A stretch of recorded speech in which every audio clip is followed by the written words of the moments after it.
ডাক্তারবাবু, আমার একটা প্রশ্ন আছে।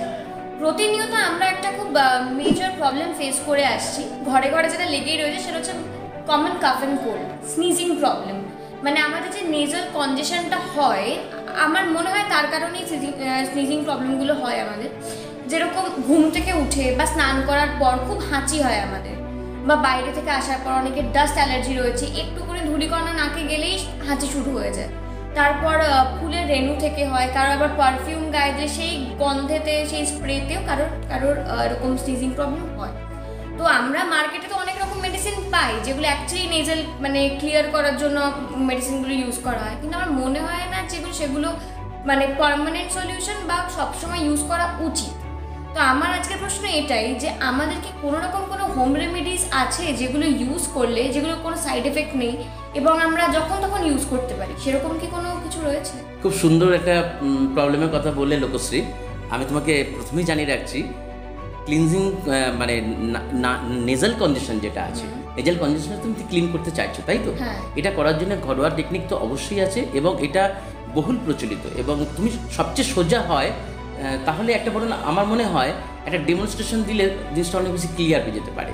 হ্যাঁ, আমার মনে হয় সেটা সবচেয়ে বেটার হবে, যে ঘুম থেকে ওঠার পর থেকে আমরা আমাদের লাইফস্টাইলটা কেমন হতে পারে, কীভাবে আমরা নাকটাকে ক্লিন করতে পারি, যাতে আমাদের এইরকম নাকের যে ভাইরাল লোডগুলো থাকে প্রচুর পরিমাণে, এই যে নাকের নস্ট্রিলের এখান থেকে গিয়ে যত ভাইরাসগুলো আছে না, এখানে ভাইরাল লোডটা হয়, ভাইরাল লোডটা হয়ে তার লোডটা কমানোর জন্য একটা ক্লাস্টার ফর্মেশন হয়। এই ক্লাস্টারগুলো পরে কিন্তু এরাই লাংসে নেমে গিয়ে একটা লাংসের কনজেশন তৈরি করে, এই লাংসগুলো কনজেশন হয়ে যায়, তার ফলে কিন্তু এই নেজাল কনজেশন উইথ একটা লাংয়ে কনজেশন হয়ে যাচ্ছে, এই লাংস কনজেশন হচ্ছে। যাতে এটা না হয় তার জন্য একটা ডেমনস্ট্রেশন আমি তোমাকে দেখিয়ে দিচ্ছি তাহলে।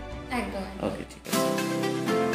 এই নেজাল ক্লিনজিং পদ্ধতি বা নাককে ধৌত করার সিস্টেমটা আমরা প্রতিদিন সকালে ঘুম থেকে উঠে করতে পারি, এবং আমরা যখন বাইরে থেকে বেরিয়ে আসবো কোনো জায়গা থেকে, তখন কিন্তু আমরা এইভাবেই করব। আমরা তো ডেমোটা দেখেই নিলাম, কিন্তু এখানে আমার আরেকটা প্রশ্ন রয়েছে। হ্যাঁ, বলো। যদি কারোর বাড়িতে সিরিঞ্জ না থাকে, কারণ নরমালি আমাদের বাড়িতে সিরিঞ্জ জেনারেলি অ্যাভেলেবল কম থাকে, হ্যাঁ অবশ্যই ঠিকই বলেছো। তো আনঅ্যাভেলেবল থাকলে আমরা কি এমন জিনিস ইউজ করতে পারি যেটা সেম প্রসিডিউরটা আমরা ফলো করতে? খুব সুন্দর বলেছো, কোনো ব্যাপারই নয়। এখন যেগুলো স্প্রে করা হয়, যেগুলো দেখেছো তোমরা সেলুনেও তো দেখেছো, বাড়িতেও তো আছে সবারই এরকম স্প্রে গানটা যেটা রয়েছে, দেখবে স্পিড মোডটা নেবে যখন কোনো স্প্রে হয়ে যখন বেরিয়ে না যায়, যেরকম জাস্ট লাইক দিস, এইটা দিয়ে তুমি করতে পারো। এর মধ্যে তুমি ঈষদুষ্ণ গরম জল নিয়ে নাও, তার মধ্যে 100 ml জলের মধ্যে 1 চা চামচ সল্ট দিয়ে দাও। আচ্ছা। আর হাতের কাছে যদি তোমার বলতেই পারো যে জল, নুন বা জল না থাকে, আমি স্যালাইন ওয়াটার দিয়ে সেটা করতে পারি? 100% করতে পারো। আচ্ছা, বুঝতে পেরেছো তো?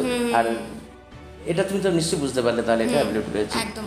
আর এটা তো ঘরোয়া পদ্ধতি গেল। এবার এরকম হয় যে আমরা যখন বাইরে যাই, যাদের ডাস্ট অ্যালার্জি রয়েছে বা বাইরে গেলে যাদের এরকম প্রবলেম হয়, মানে নেজাল ইস্যুস চলে আসে, তখন সেক্ষেত্রে এত বড়টা ক্যারি করতে পারবে না, এটা অসুবিধা। কোনো বটলে, হ্যাঁ, ছোট কোনো বটলের মধ্যে তুমি স্যালাইন, নর্মাল স্যালাইন ওয়াটার নিয়ে নাও, নিয়ে জাস্ট এটা নস্ট্রিলের মধ্যে দিয়ে দাও, দিলে অবশ্যই করতে পারবে। এটা তুমি তোমার ব্যাগে অবশ্যই রাখতে পারো।